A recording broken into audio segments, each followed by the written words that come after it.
নমস্কার বন্ধুরা, কেমন আছেন সবাই? Welcome to my channel. আজকে আমি রান্না করব ডাল ছাড়া ডাল। হ্যাঁ, ঠিকই ধরেছেন বন্ধুরা, আজকে আমি কাঁঠাল বিচি দিয়ে ডাল রান্না করব।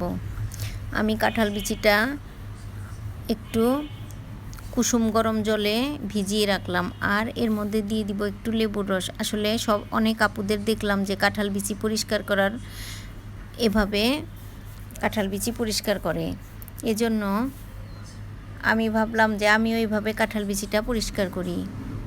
লেবুর রসে কুসুম গরম পানিতে আধা ঘন্টা ভিজিয়ে রেখেছিলাম। এবার বোতলের ভিতর ঢুকিয়ে বোতলটা খুব ভালোভাবে ঝাঁকিয়ে নিয়ে এভাবে পরিষ্কার করে নিয়েছি।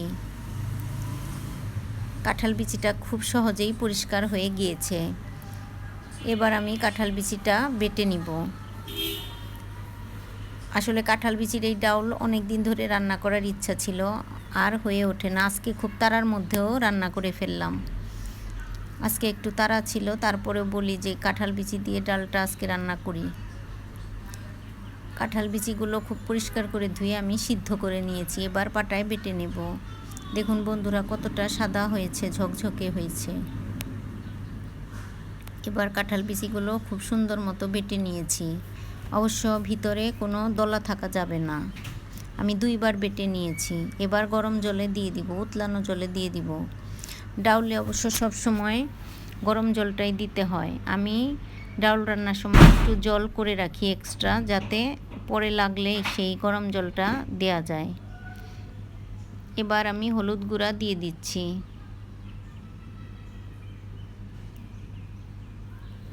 হলুদ গুঁড়া দিয়ে আমি ডালটা খুব ভালো মতো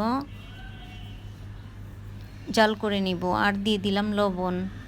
বন্ধুরা, আজকে আমার ডাউলে একটু হলুদ গুঁড়াটা বেশি হয়ে গিয়েছিল, তবে তারার কারণে দেখাতে পারিনি, এজন্য মুখেই বলে দিচ্ছি বন্ধুরা আমি এখানে কি টিপস ফলো করেছি। আমি একটু বাটিতে ময়দা গুলিয়ে তারপর ডাউলের ভিতর 4 টুকরা করে 4টা দলা করে দিয়ে দিয়েছিলাম, অল্প একটু ময়দা। এবার সেই ময়দাগুলো দিয়ে আমি ডালটা অনেকক্ষণ জাল করেছি, তারপর ময়দাটা ফেলে দিয়েছি উঠিয়ে।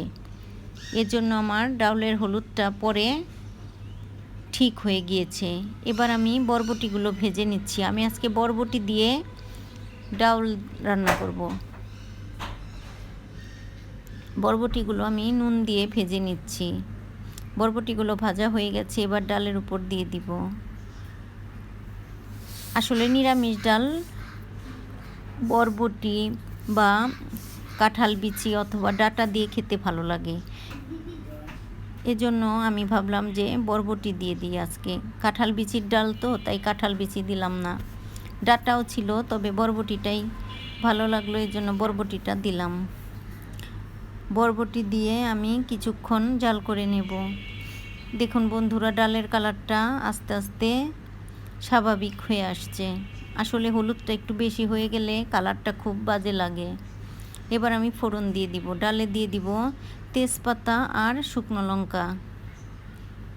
অবশ্য ফোড়ন দেওয়ার আগে আমি ডালের সাথে সামান্য একটু আদা বাটা দিয়ে দিয়েছি এবং একটু জাল করে নিয়েছি। খুবই সামান্য আদা বাটা দিয়ে ডালটা জাল করে নিয়েছি।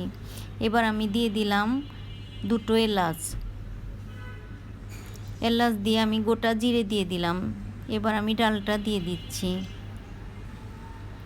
আসলে ডাউল ছাড়া যে ডাল রান্না করা যায় এবং খাওয়া যায়, আপনারা রান্না না করলে বুঝবেন না। খুবই টেস্ট এই কাঁঠাল বিচির ডাল।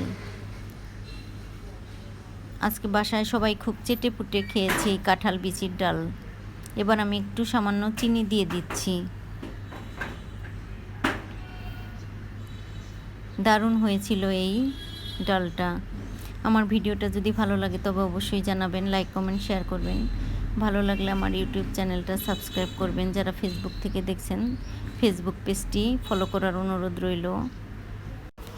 ভিডিওটি দেখার জন্য সবাইকে অসংখ্য ধন্যবাদ।